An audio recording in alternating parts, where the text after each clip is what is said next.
Pierre Blériot, il faut dire que ça fait mal, hein? C'est un gâchis. On ne fait que le dire, c'est un champion de MMA au Cameroun, donc de boxe, un grand athlète. Il a pensé qu'il pouvait trouver mieux de l'autre côté. Malheureusement, il est fini derrière une balle d'un policier tunisien. Votre réaction? Oui, il faut parler aux gens le langage qu'ils comprennent. Faut pas... Si vous dites aux immigrants, non, vraiment, il ne faut plus aller, les gens meurent. Ils savent que les gens meurent. Vous savez, il y a des choix de vie. Tous les métiers ont des risques. J'entends même dire ici, quand nous parlons à la télé, que j'espère que tu verras tes enfants grandir. C'est-à-dire, tu restes dans ton pays, tu ne fais que parler. On dit que oui, tu es en danger de mort, d'être poursuivi par un prado, une prado, je ne sais pas quoi, noir, et puis de disparaître, de te retrouver à Ebogo, étant sur place. Donc, tous les métiers et toutes les options comportent des risques. L'immigration clandestine comporte plus de risques. Et bien évidemment, je crois que dans le discours du chef de l'État, Ngano a été pris en exemple. Oui. Donc le jeune homme aussi voulait devenir un Ngano dans 5 ans, dans 10 ans, nous épater. Ça n'a pas donné. Ce n'est pas une mort de trop. C'est seulement une mort. Il y aura encore d'autres morts. Ah bon? Oui, c'est ça qu'il faut leur dire. Oh là là. Non, il ne faut pas leur dire que non, non.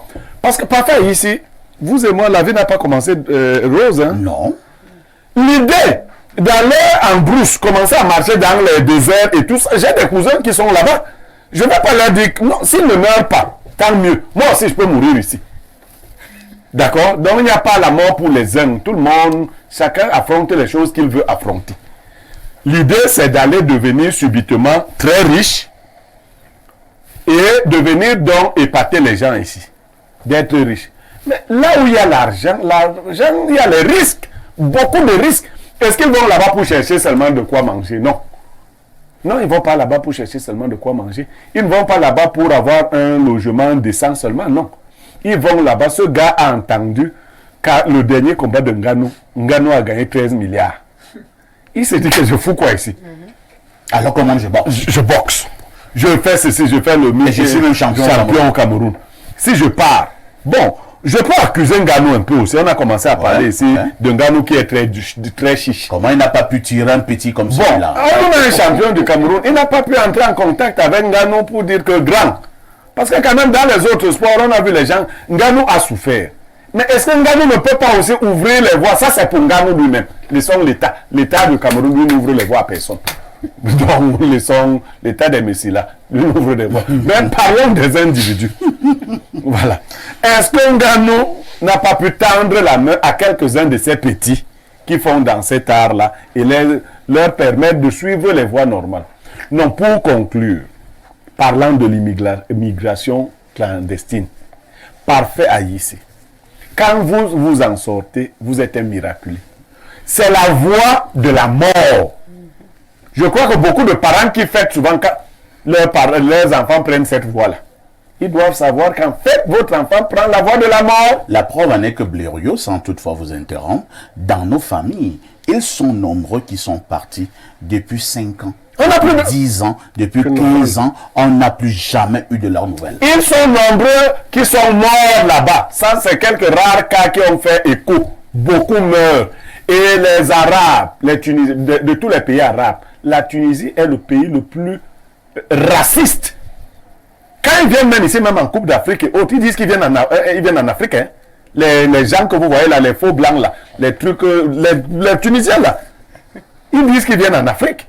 Donc, si vous choisissez leur pays pour dire que vous allez passer par là, et autre chose qu'il faut préciser, les pays européens subventionnent ces pays-là pour empêcher la traversée des immigrants. Il faut le savoir. Ah bon? Les migrants, oui.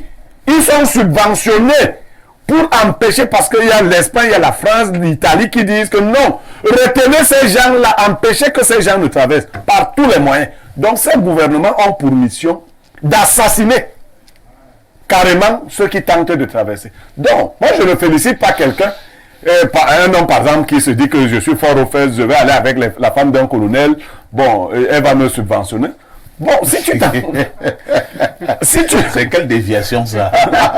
Ce n'est pas une déviation, parfait ici. Il y a des jeunes qui réfléchissent comme ça. Mais c'est une réflexion de la mort. Oui, il faut donc lui dire que petit, la réflexion que tu as là, c'est la réflexion de la mort.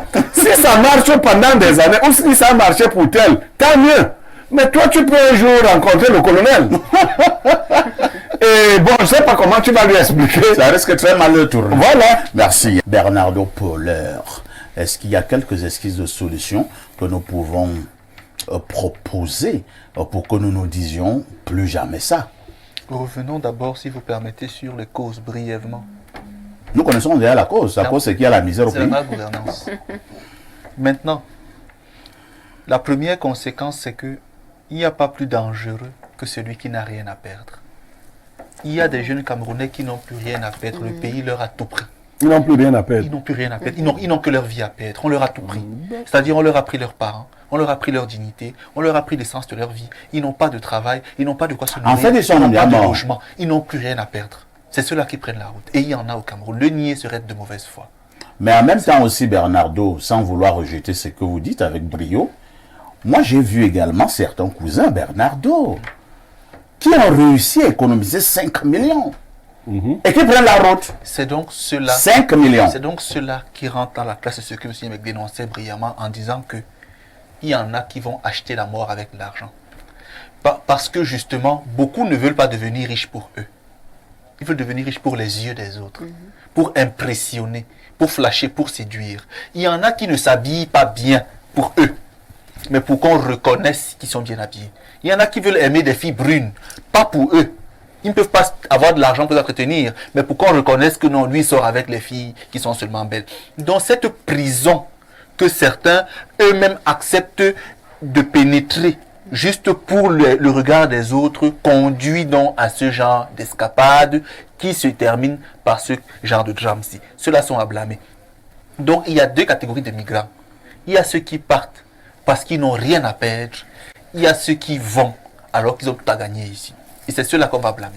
Maintenant, pour les Arabes, les Camerounais, les Noirs savent pertinemment que les Arabes ne se considèrent pas comme Africains. Il y a même un sélectionneur algérien là, qui a même dit récemment que je ne suis pas africain, je suis du Maghreb. Quelle connerie. Donc, il l'a dit. C'est pour vous dire que dans leur conception des choses, ils ne sont pas nos frères. Qu'est-ce qu'on va encore faire chez eux?